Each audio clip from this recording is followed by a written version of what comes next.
Hi guys, welcome to my YouTube channel. My name is Masintle Chauke, and on today's video we're going to talk about how to heal from depression. So before we waste any more time, let's get to it.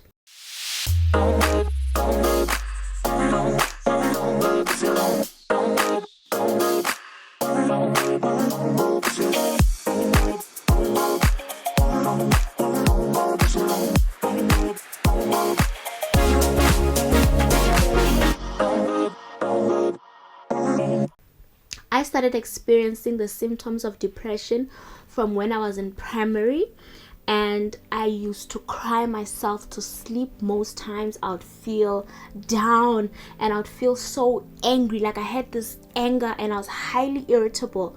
I was very forgetful. And lastly, I just felt this burden of pain in my heart.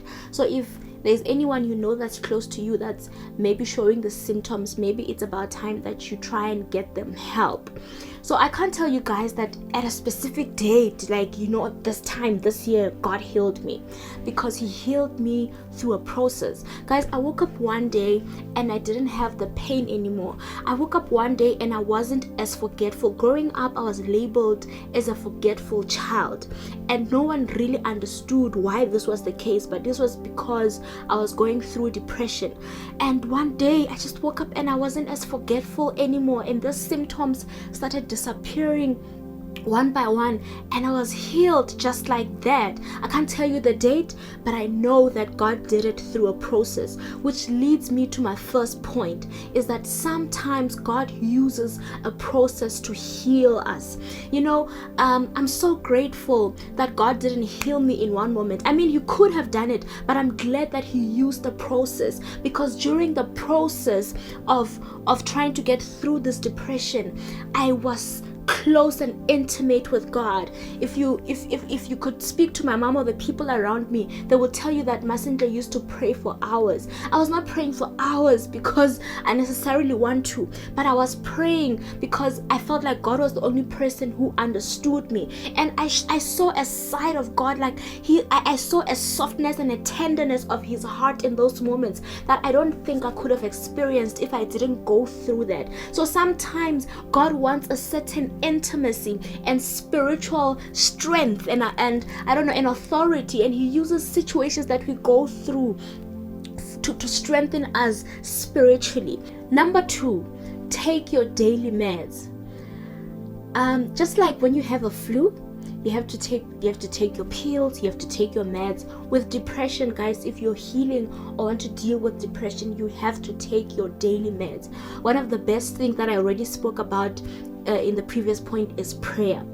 Prayer and the word is one of the most important things that you need to take as part of your daily routine. Before you wake up, before you do anything, spend time with God and read the word.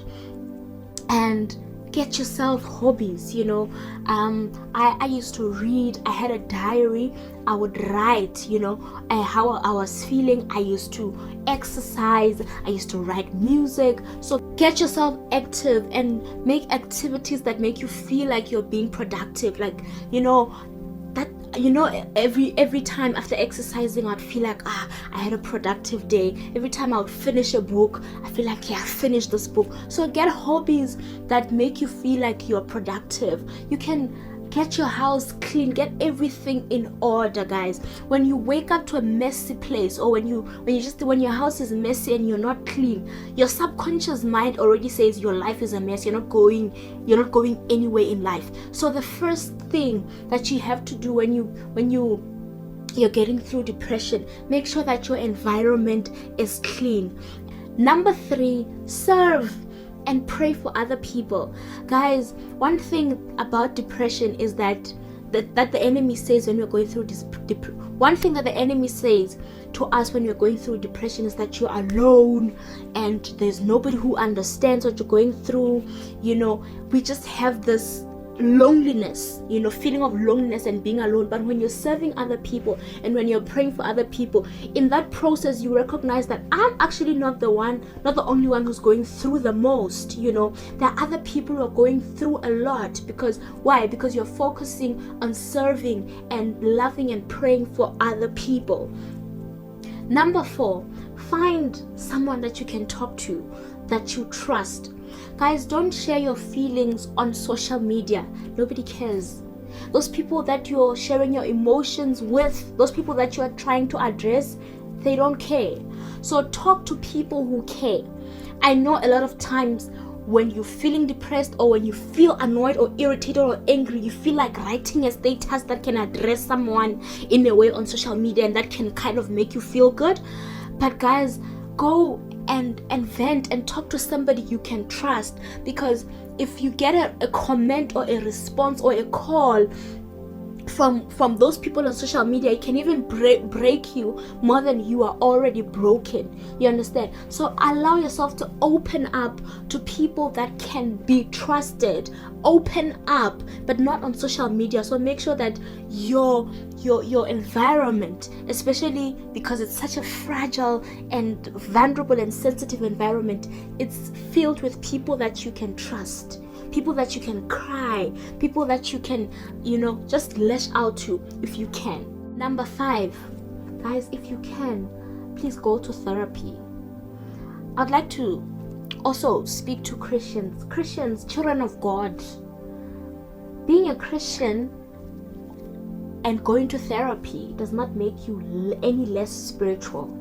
As much as we are Christians, but we still go and see a doctor, going to therapy does not make you any less spiritual. So if you can, please go to therapy and get help, guys. So we've come to the end of the video. I hope you enjoyed it. Please like and subscribe and share if you like my content, and I'm gonna see you guys on the next video. Bye.